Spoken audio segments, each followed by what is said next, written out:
کبھی رشتوں میں نفرت، کبھی ساس بہو کی جنگ، کبھی حسد، کبھی بدگمانی، اور ہم ان سب کو نارمل سمجھ کر دیکھتے رہتے ہیں نا۔ آہستہ آہستہ یہی چیزیں ہمارے سوچنے کا انداز بدل دیتی ہیں میری بہنوں، ہمیں بھی شک کرنے والا، غصہ کرنے والا اور بے صبر انسان بنا دیتی ہے۔ پھر ہم کہتے ہیں کہ ہمارا دل نہیں لگتا عبادت میں، ہاں، لیکن ہم یہ نہیں سوچتے کہ ہم نے اپنے دل کو کس چیز سے بھر رکھا ہے۔ اب دیکھو خاص طور پر آج جو مسلم خواتین ہیں ان کا حال دیکھیں تو دل صحیح میں بہت دکھتا ہے۔ ہاں، یہ جو پورا دن گھر کے کام، جو ذمہ داریاں، سب کچھ چل رہا ہوتا ہے الحمدللہ، لیکن جیسے ہی وقت ہو گیا نا یہ سیریلز کا تو سب رک جاتا ہے۔ ہاں، اور وہ اب آ کے جو ہے وہ اسکرین پر جم جاتی ہے اور گھنٹوں کا وقت ایسے گزر جاتا ہے نا جیسے کہ کچھ ہوا ہی نہیں ہے۔ لیکن جب قرآن کی بات آتی ہے، جب دین سیکھنے کی دعوت دی جاتی تو فوراً کیا کہا جاتا ہے کہ وقت نہیں ہے۔ حالانکہ حقیقت یہ ہے کہ وقت ہے، بس ہمارے ترجیحات بدل گئی۔ اب یہی نہیں، یہ ڈرامے میری بہنوں صرف وقت نہیں کھاتے بلکہ آہستہ آہستہ ہمارے گھروں کے ماحول کو بھی بدل رہے ہیں۔ بچے وہی سیکھ رہے ہیں جو وہ دیکھ رہے ہیں۔ وہ رشتوں کی اصل محبت نہیں بلکہ ڈراموں کی بناوٹی لڑائیاں سیکھ رہے ہیں۔ وہ صبر نہیں سیکھ رہے، وہ برداشت نہیں سیکھ رہے، بلکہ وہ جلد غصہ کرنا اور سب کچھ ڈرامائی انداز میں لینا سیکھ رہے ہیں، اور ہم سمجھتے ہیں کہ سب ٹھیک ہے۔ تو دیکھو یہاں یہ آیت میری بہنوں ہمیں بتا رہی ہے کہ یہ سب کچھ ہم جو کر رہے ہیں نا اپنی زندگی میں، ہم خود اپنی بربادی کر رہے ہیں، ہے نا۔ اگر ہم سیدھے طریقے سے، جیسے ہمارے نبی کریم صلی اللہ علیہ وسلم نے ہمیں بتائی گئی ہے، زندگی جینے کا طریقہ بتایا گیا ہے، اس طریقے سے اگر چلیں گے تو یہ وقت جو جا رہا ہے نا ہمارا، اور اس طرح سے ہم جو برائیوں کی طرف دھستے جا رہے ہیں نا، ان سب چیزوں سے ہم بچ جائیں گے، اور جس طرح سے حق ہے زندگی گزارنے کا اس طرح سے ہم گزاریں گے۔ تو جو وقت ہمیں دیا گیا ہے یہ ایک ایکچولی امانت ہے۔ اگر ہم نے اس امانت کو فضول چیزوں میں ضائع کر دیا نا تو پھر کیا ہوگا، ہاتھ صرف افسوس آئے گا، کیونکہ وقت واپس نہیں آتا۔ اور اصل سوال یہی ہوگا کہ ہم نے اپنی زندگی کس چیز میں کھو دی۔ تو وقت رہتے ہی جو ہمارے پاس آیا ہے، جو اصل چیزیں آئی ہیں، اللہ تعالیٰ کی نعمتیں ہیں، انہیں پہچاننا ہے، انہیں دیکھ کر سمجھنا ہے، احساس کرنا ہے ہمیں، اور پھر کیا کرنا ہے اس اللہ تعالیٰ نے بتائے ہوئے طریقے پر، اور ہمارے نبی کریم صلی اللہ علیہ وسلم نے ہمیں جس طرح سے زندگی جینے کا طریقہ بتایا ہے اس طریقے پر انشاءاللہ ہم کیا کریں گے، قائم رہیں گے۔ اس کے بعد آیت نمبر 212 میں دیکھو اللہ تعالیٰ کیا فرماتے ہیں، کافروں کے لیے دنیا کی زندگی خوبصورت ہے۔ کیا کہتے ہیں اللہ تعالیٰ، کافروں کے لیے دنیا کی زندگی خوبصورت بنا دی گئی ہے اور وہ ایمان والوں کا مذاق اڑاتے ہیں، لیکن جو تقوی اختیار کرتے ہیں وہ قیامت کے دن ان سے بلند ہوں گے، اور اللہ جسے چاہتا ہے اللہ تعالیٰ کہتے ہیں بے حساب رزق دیتا ہے۔ اب دیکھو یہاں پر آیت میں لفظ کیا ہے، زین آتا ہے، مطلب کیا کہ اس نفسیاتی حقیقت کی طرف ہمیں اشارہ کرتا ہے یہ ورڈ، کہ کفار کی ایمان نہ لانے کی بڑی وجہ ان کا دنیا کی رنگینیوں میں کھو جانا ہے۔ ان کی نظر صرف ظاہر اور مادے پر ہوتی ہے، مطلب جو دکھائی دیتا ہے نا اسی پر ہوتی ہے، ہاں، جو چمکتی چیز ہے، اس لیے وہ مال اور دولت اور ظاہری چمک دمک کو ہی کیا کہتے ہیں، کامیابی کا ایک واحد پیمانہ سمجھتے ہیں۔ چونکہ اہل ایمان جو ہوتے ہیں وہ کیا کرتے ہیں، دنیا کے مقابلے میں آخرت کو ترجیح دیتے ہیں اور ظاہری شان و شوکت کے پیچھے نہیں بھاگتے۔ اس لیے دنیا دار لوگ انہیں دیوانہ یا بھولا بھالا سمجھ کر ان کی مذاق اڑاتے ہیں نا۔ اللہ تعالیٰ فرماتے ہیں کہ یہ برتری عارضی ہے، اصل برتری قیامت کے دن ظاہر ہوگی جب متقی لوگ ان کافروں سے بہت بلند مقام پر ہوں گے۔ اب دیکھو نا، انسان کو بولنے کی ضرورت نہیں نا، آج جس کو پریشان کیا جاتا ہے اور جس کا مذاق اڑایا جاتا ہے، تو دیکھو اس کو بولنے کی ضرورت بھی نہیں ہے. یہاں اللہ تعالیٰ خود بتا رہے ہیں. مطلب انسان وہ چڑھتا ہے نا کبھی کبھی اور بولتا ہے کہ رکو تم دیکھ لینا یہاں، تم میری مذاق اڑا رہے ہو نا، آخرت میں دیکھ لینا. ہاں تو دیکھو یہاں پہ اللہ تعالیٰ کتنا اس بندے کا ساتھ دے رہا ہے. دیکھو ہاں کہ اللہ تعالیٰ نے قرآن میں یہ بات نازل کر دی کہ کیا ہاں اصلی برتری کیا ہے، قیامت کے دن ظاہر ہوگی جب متقی لوگ ان کافروں سے بہت بلند مقام پر ہوں. ہاں اس کے بعد آیت کی دیکھو آخر میں بغیر حساب.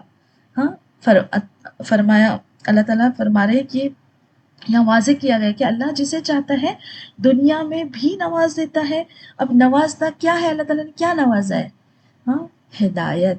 اللہ تعالیٰ ہدایت نوازتا ہے اور آخرت میں بھی اپنے نیک بندوں کو ایسی نعمتیں دے گا جن کا کوئی شمار نہیں ہوگا. یہ رزق اللہ کی حکمت پر مبنی ہے نا، کسی کی فضیلیت یا بڑائی کا پیمانہ نہیں ہے. تو دیکھو یہ آیت دراصل مومن کے دل کو سہارا دینے والی ہے نا. اللہ تعالیٰ ہمیں یہ احساس دلا رہے ہیں کہ اگر اس دنیا میں تمہیں غربت کا سامنا کرنا پڑے نا، اور اگر لوگ تمہارا مذاق اڑائیں، اگر تمہیں کمزور یا پیچھے سمجھا جائے تو ہرگز دل چھوٹا نہ کرو، کیونکہ دنیا کی نظر اور اللہ کی نظر ایک جیسی نہیں ہوتی. دنیا والے جس چیز کو عزت سمجھتے ہیں وہ اکثر صرف دکھاوا ہوتا ہے، اور جسے وہ کمزوری سمجھتے وہی اللہ کے نزدیک ایک اصل طاقت ہوتی ہے. اصل عزت مال، لباس یا حیثیت میں نہیں بلکہ تقوی میں ہے، یعنی اللہ سے ڈر کر زندگی گزارنے میں ہے. تو یہ آیت ہمیں یہاں پر بتا رہی کہ آج اگر کوئی مومن دنیا میں نظر انداز ہو رہا ہے، لوگ اس پر ہنس رہے ہیں، اس کی سادہ تر زندگی کو کمزور سمجھ رہے ہیں، تو قیامت کے دن یہی لوگ سب سے اونچے مقام پر ہوں گے. وہ دن ایسا ہوگا جب نہ مال کام آئے گا، نہ شہرت، نہ دنیا کی چمک، بلکہ صرف وہی کامیاب ہوگا جس کا دل اللہ سے جڑا ہوا ہوگا. اور اس بات کو سمجھنے کے لیے سب سے بڑا اگزامپل کون ہے ہمارے پاس؟ بلال حبشی رضی اللہ تعالیٰ عنہ. وہ ایک غلام تھے، نہ مال تھا نہ دنیاوی حیثیت، لیکن ان کے دل میں ایمان کی روشنی تھی. جب انہوں نے اسلام قبول کیا تو ان پر ظلم کیا گیا، تپتی ریت پر لٹایا گیا، سینے پر پتھر رکھے گئے، لیکن ان کے لبوں پر صرف ایک ہی صدا تھی، احد احد.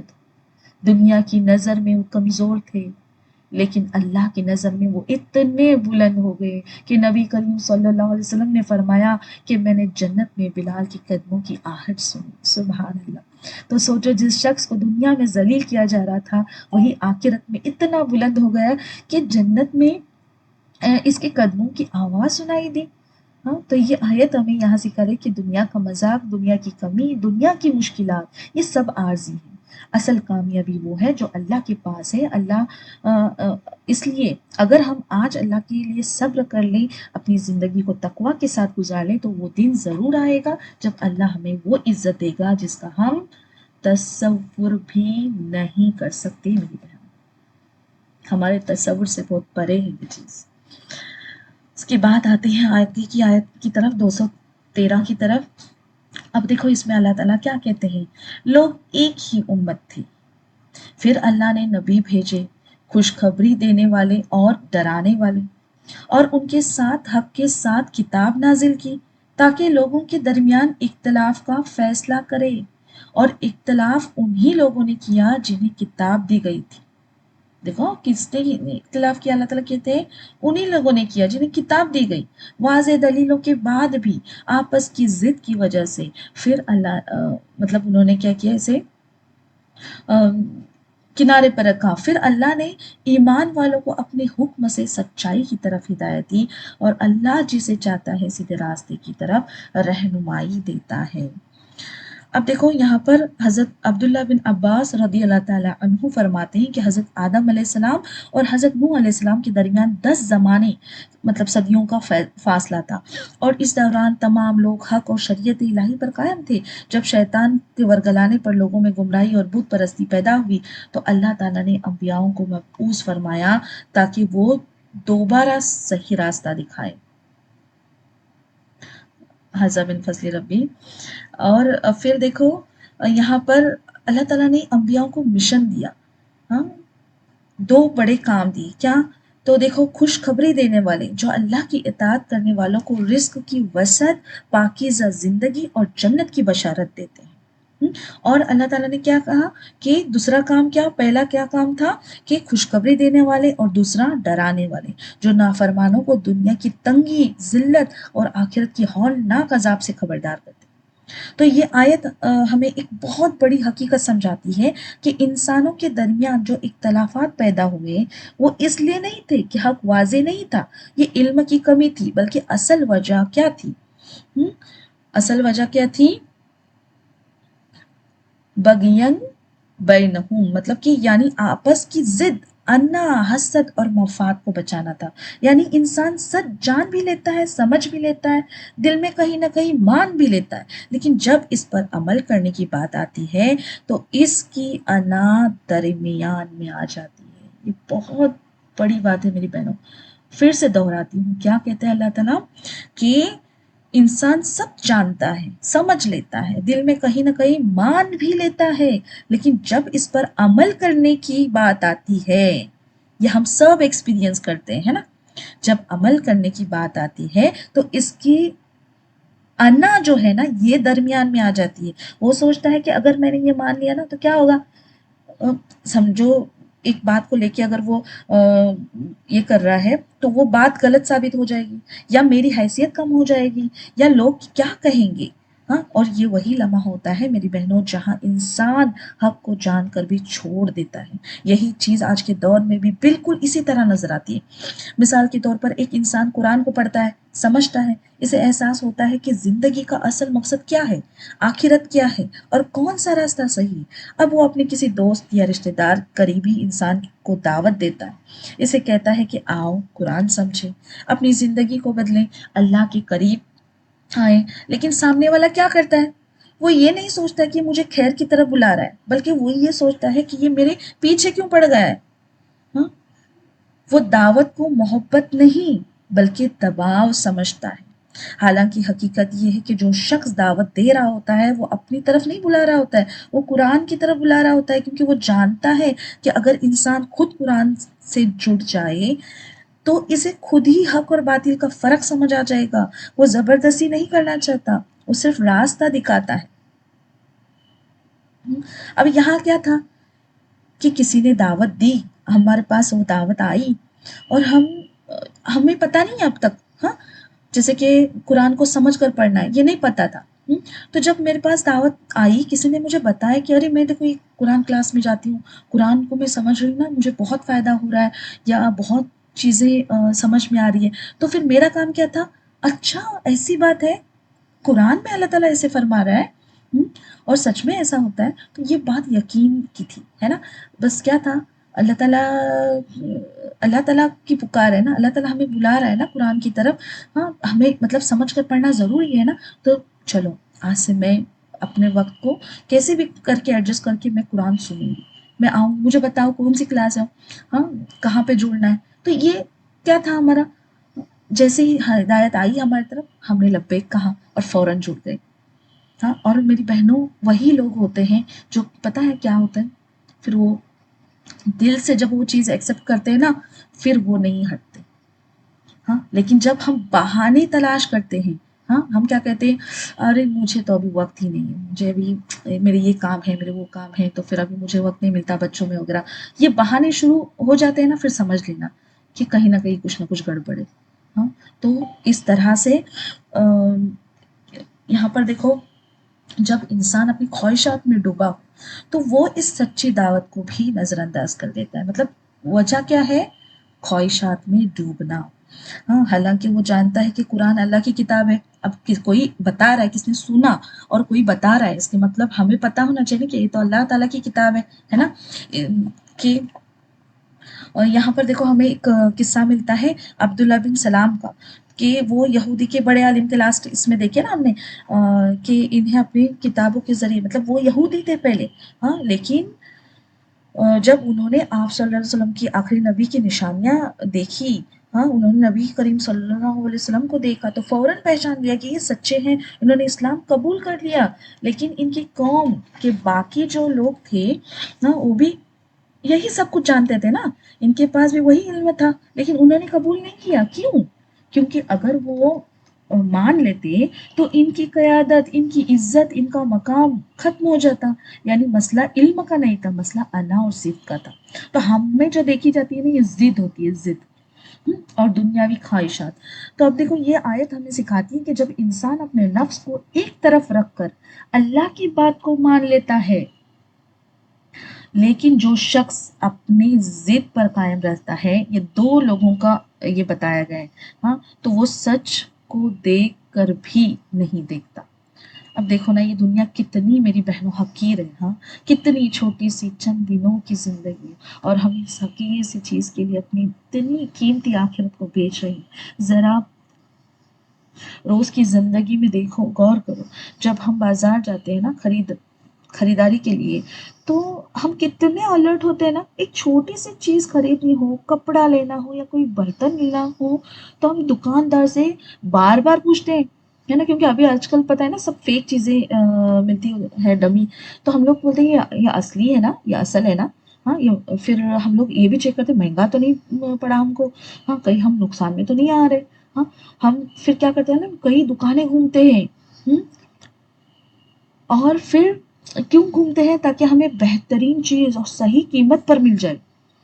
اور اگر کوئی میری بہنوں ہمیں دھوکہ دے تو کوئی چیز مہنگی دے دے یا خراب نکل آئے، تو ہمیں کتنی تکلیف ہوتی ہے نا. ہم کہتے ہیں ارے مجھے کتنا بڑا نقصان ہوا، ہاں ہمیں کیا کیا گیا، بیوقوف بنایا گیا.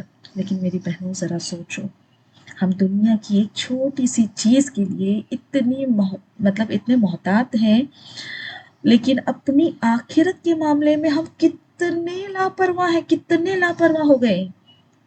ہاں، یا ہم ہر روپے کا حساب رکھتے ہیں، ہاں، لیکن اپنی یہاں پوری زندگی، اپنا وقت، اپنی عبادت، سب کچھ بغیر سوچے سمجھے ضائع کر دیتے.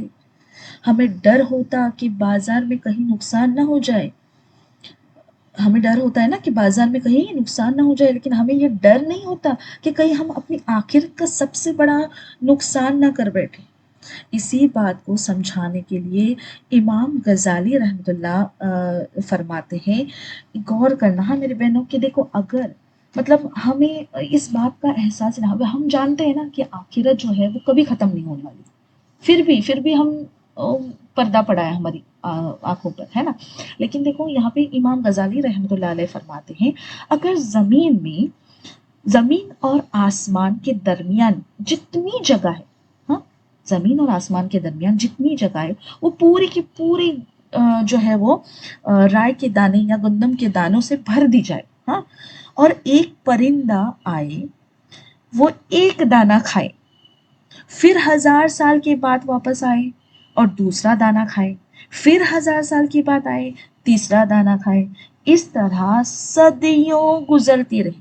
اور ایک وقت ایسا آئے گا کہ زمین اور آسمانوں کے درمیان کے سارے دانے ختم ہو جائیں. ہوگا نا، کیونکہ جو چیز ہے، ہاں جو رائی کا دانہ ہو یا گندم کا، بھلے پوری دنیا بھر جائے اس سے، ہاں، اور وہ ایک پرندہ 1000 سال کے بعد آ کے ایک دانہ کھائے، پھر بھی وہ کبھی نہ کبھی وہ ختم ہو جائے، ہے نا، کبھی نہ کبھی وہ ختم ہو جائے. لیکن اس کے باوجود وہ کہتے ہیں آخرت ختم نہیں ہوگی. ہاں، وہ کبھی ختم نہیں ہونے والی، کبھی ختم نہیں ہونے والی.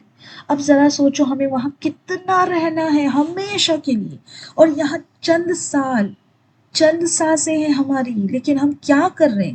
ہم اپنی پوری زندگی اس دنیا کو سنوارنے میں لگا دیے ہیں، یا لگا دیتے ہیں ایک گھر بنانے میں، ایک اچھی زندگی گزارنے میں، اور وہاں کے لیے کچھ بھی جمع نہیں کر رہے ہم. ہاں، کچھ بھی نہیں کر رہے جمع. سوچنے کی بات ہے نا، سوچنے کی بات ہے کہ ہم بازار کے چھوٹے نقصان سے تو ڈر جاتے ہیں، لیکن آخرت کے سب سے بڑے نقصان سے ہم نہیں ڈر رہے میرے بہن. یہاں پہ دیکھو اللہ تعالیٰ خود ہمیں جھنجھوڑتے ہیں. اللہ تعالیٰ کہتے ہیں کہ یا ایھا الانسان ما غرک بربک الکریم، اے انسان تجھے اپنے رب کریم کے بارے میں کس چیز نے دھوکے میں ڈال دیا. ہاں سوچو، اللہ پوچھ رہے ہیں ہمیں کہ میں نے تمہیں سب کچھ دیا، وقت دیا، زندگی دی، ہدایت دی، پھر تمہیں کس چیز نے اتنا بے فکر کر دیا کہ تم مجھے ہی بلا بیٹھے ہو؟ ہم؟ تو یہاں پہ اپنے ارد گرد نظر ڈال، ہم کس طرف جا رہے ہیں؟ آج ہم دیکھتے ہیں کہ مسلمان عورت، ہاں، جسے اللہ تعالیٰ نے حیا اور وقار اور عزت کا تاج دیا تھا، وہ آہستہ آہستہ اسی کو بھولتی جا رہی ہے۔ لمبے بال کھول کر ہم لوگ دیکھو نا شادیاں گھوم رہے ہوتے ہیں نا، ہاں، خود کو نمایاں کرتے ہیں، ہاں، تو کیا کرتے ہیں؟ مردوں کو کی توجہ حاصل کرنے کی کوشش ہوتی ہے۔ ہاں، یہ کیوں سب؟ آخر کیا یہی ہماری پہچان تھی؟ ہاں، سچ میں اب شادیوں میں جاتے ہیں نا، اتنا افسوس ہوتا ہے نا دیکھ کے، اللہ اکبر، مطلب مسلمان کی شادی لگتی ہی نہیں مسلمان کی ہے۔ مطلب اتنی ہم دین سے اپنے دور ہو چکے ہیں نا، اللہ اکبر، اتنے دین سے کہ سچ میں بہت افسوس ہوتا ہے دیکھ کے۔ اب دیکھو یہاں، کیا یہی وہ راستہ تھا جس پر ہمیں چلنا تھا؟ ہاں، سوچنے کی بات ہے یہ کہ ہم کس مشن پر بھیجے گئے تھے۔ اللہ تعالیٰ نے ہمیں ایک ایسی امت بنایا تھا جو دنیا کو روشنی دکھائے، جو دنیا کی رہنمائی کرے، جو اندھیروں میں بھٹکے ہوئے لوگوں کو راستہ دکھائے۔ ہمیں ایسا کردار دیا گیا تھا میری بہنوں کہ لوگ ہمیں دیکھ کر سیکھیں، ہمیں دیکھ کر دین کو سمجھیں، ہمیں دیکھ کر اللہ کی پہچان حاصل کریں۔ ہم وہ تھے جنہیں دیکھ کر دنیا کو سچائی کا راستہ ملتا۔ ہم وہ تھے جنہیں دیکھ کر لوگوں کو حیا، پاکیزگی اور وقار کا مطلب سمجھ آتا۔ ہم وہ تھے جنہیں دیکھ کر لوگ کہتے، یہ ہے وہ لوگ جو اللہ تعالیٰ کے قریب ہیں۔ لیکن آج ہم خود ہی اس روشنی سے دور ہو گئے ہیں، ہم خود ہی اس ہدایت سے ہٹ گئے ہیں، ہم خود ہی اپنی پہچان کھو بیٹھے ہیں۔ ہم نے اپنی حدود کو بھلا دیا ہے میری بہن، ہم نے اپنی اصل کو چھوڑ دیا ہے، اور ہم ایک ایسے کلچر میں ڈھل گئے ہیں نا جو ہمارا اپنا تھا ہی نہیں۔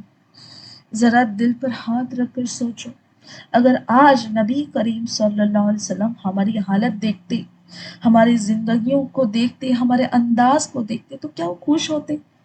ایک امیجن کرو کہ ایک نکاح آج کا، ہم، آج ایک مسلمان کی شادی، ہاں، اس میں اگر آپ صلی اللہ علیہ وسلم آتے اور یہ شادی دیکھتے، ہاں، تو کیا آپ صلی اللہ علیہ وسلم خوش ہوتے ہمارے نکاح سے؟ کیا آپ صلی اللہ علیہ وسلم کے دل کو تکلیف پہنچتی؟ تو یہ سوال ہم سب نے اپنے دل سے پوچھنا ہے میری بہن۔ یہ بات ہم سب کے لیے، ہاں، ہم سب کہیں نہ کہیں جو ہے اپنی اصل سے دور ہو گئے ہیں۔ ہم نے دنیا کو اپنایا اور دین کو پیچھے کر دیا، ہم نے لوگوں کو خوش کرنا سیکھ لیا ہے، لیکن اپنے رب کو خوش کرنا بھول گئے ہم۔ لیکن اب بھی وقت ہے، اب بھی دروازہ کھلا ہے، اگر ہم چاہیں تو ہم واپس آ سکتے ہیں اپنی پہچان کی طرف، اپنی حیا کی طرف، اپنے رب کی طرف۔ اور جب ہم یہ سب دیکھتے ہیں نا، ہاں، دنیا کی مصروفیات، خواہشات، وقت کی دوڑ اور اپنی اپنی زندگیوں کے جھگڑے، تو ایک بات بالکل واضح ہو جاتی ہے کہ جب انسان نے اللہ کو اپنی زندگی سے پیچھے کر دیا تو پھر سب کچھ بکھرنے لگا، دل بھی بکھر گئے، سوچے بھی ہماری کیا ہو گئی، بٹ گئی، اور راستے بھی الگ ہو گئے۔ پھر انسان نے اپنی عزت کے لیے الگ راستے بنا لیے، اپنی خواہشات کے لیے الگ معیار مقرر کر لیے، اور اپنے مفاد کے لیے الگ الگ فیصلے کرنا شروع کر دیے۔ آہستہ آہستہ ہم ایک امت نہیں رہے میری بہنوں، بلکہ ٹکڑوں میں تقسیم ہو گئے، کبھی سوچ کے نام پر، کبھی فرقے کے نام پر، اور کبھی اپنی اپنی رائے کے نام پر، ہے نا؟ حالانکہ ہمیں تو ایک جسم کی طرح ہونا تھا، ایک دل کی طرح جڑا ہوا ہونا تھا، ایک سوچ کے ساتھ چلنے والا، اور ایک ہی راستے پر قائم رہنے والا۔ لیکن ہم نے دین کو بھی اپنی سمجھ کے مطابق بانٹ لیا، حق کو بھی اپنی خواہشات کے مطابق توڑ دیا، اور سچ کو بھی اپنے فائدے کے مطابق بدلنے کی کوشش کی۔ اور یہی وہ مقام ہے جہاں قرآن ہمیں جھنجھوڑ کر یہ حقیقت بتاتا ہے کہ انسانیت ایک ہی امت تھی، سب ایک ہی راستے پر تھے، لیکن پھر اختلاف پیدا ہوئے، اور اختلاف علم کی کمی کی وجہ سے نہیں تھا، بلکہ یہ ضد اور انا اور حسد اور اپنے مفاد کی وجہ سے تھا۔ جب دلوں میں دنیا کی محبت بڑھ گئی تو پھر حق کی بات بھی برداشت نہ ہو سکی۔ آج بھی حقیقت وہی ہے، جب تک دل اللہ کے ساتھ جڑے رہتے ہیں تب تک دل بھی جڑے رہتے ہیں، امت بھی ایک رہتی ہے، لیکن جب دل دنیا کے ساتھ جڑ جاتے ہیں تو پھر فاصلے بھی بڑھ جاتے ہیں، رشتے کمزور ہو جاتے ہیں اور امت ٹوٹ کر بکھر جاتی ہے۔ اصل پیغام یہی ہے کہ ہمیں واپس اس مرکز کی طرف لوٹنا ہے میری بہنوں، جہاں سب دل ایک ہو جاتے ہیں، جہاں سب اختلاف ختم ہو جاتے ہیں، اور جہاں سب راستے ایک رب کی طرف چلتے ہیں اور مرکز صرف اور صرف اللہ کی ہدایت ہے۔ اگر ہم نے اس طرف لوٹنے کا سسٹر ذرا مائک پہ دھیان دیں، مظفری سسٹر، اگر ہم نے اس طرف لوٹنے کا فیصلہ نہ کیا نا تو ہم نام کے تو ایک امت رہیں گے میری بہنوں، لیکن حقیقت میں بکھرے ہوئے لوگ رہ جائیں گے۔ اب دیکھو ہم کیا سوچتے ہیں، ہم کیا سوچیں گے ابھی، ہاں، کہ نہیں نہیں نہیں، یہ سب کچھ بدلنا بہت مشکل ہے، ابھی ہم یہ نہیں کر سکتے، ہے نا، یہ سوچ آتی ہے نا ہمارے دل میں۔ ہاں، لیکن میری بہنوں حقیقت یہ ہے کہ تبدیلی اتنی مشکل نہیں ہے جتنی ہم نے اپنے دل میں بنا لی۔ صرف سوچ بدلنے کی دیر ہے، سوچ بدل کر تو دیکھو، راستے خود بدلنے لگتے ہیں۔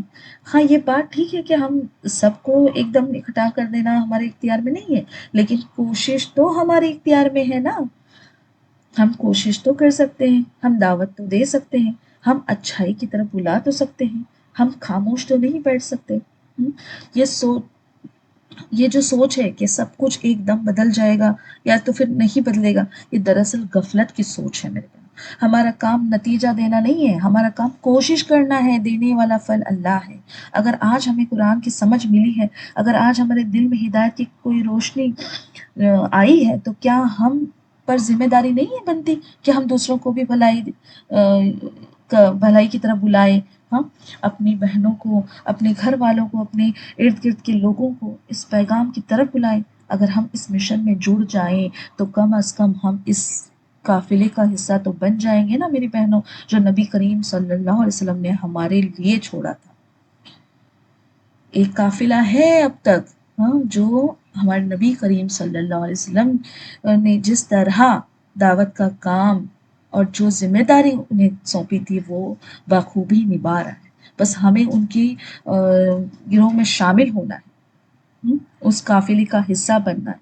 ہم اس ذمہ داری کو نبھانے والوں میں تو ایٹ لیسٹ شامل ہو جائیں گے، ہاں، اور کل قیامت کے دن جب ہم کھڑے ہوں گے تو کم از کم ہم یہ تو کہہ سکیں گے نا کہ یا اللہ، ہم نے کوشش کی تھی، ہم نے راستہ دکھانے کی کوشش کی تھی، ہم نے پیغام پہنچانے کی نیت سے قدم اٹھایا تھا، کیونکہ وہاں ہر چیز لکھی جا رہی ہے میری بہن، ہر کوشش، ہر نیت، ہر قدم، سب کچھ دیکھا جا رہا ہے نا۔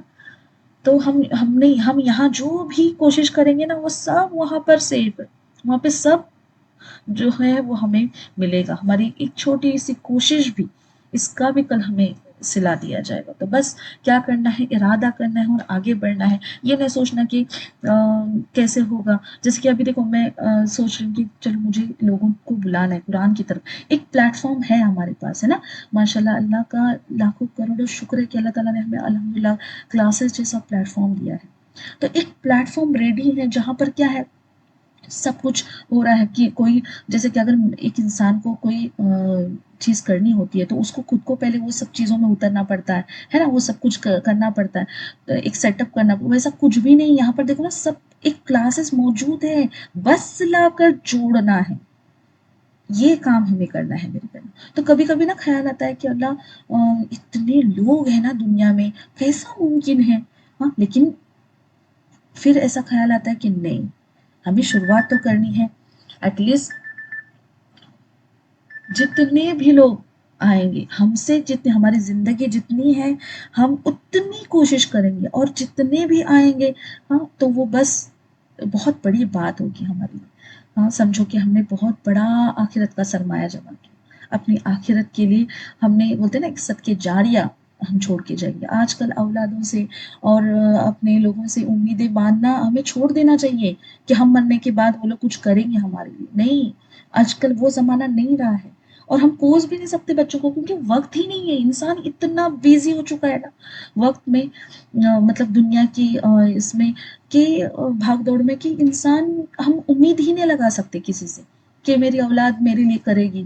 ہاں، ہمیں بس اپنا جو ہے نا اپنی آخرت کا جو ہے وہ سرمایہ ہمیں یہاں پہ کیا کرنا ہے، جو ہے وہ کلیکٹ کرنا ہے، یا ہمیں اپنے لیے صدقہ جاریہ چھوڑ کر جانا ہے، تاکہ ہمارا وہاں پر جانے کے بعد بھی جو ہے وہ اکاؤنٹ جاری رہے نیکیوں کا.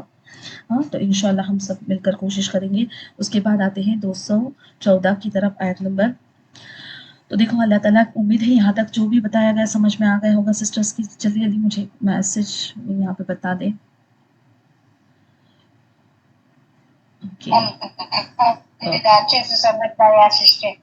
الحمدللہ. آتے ہیں آگے کی آیت کی طرف، آیت نمبر 214 کی طرف.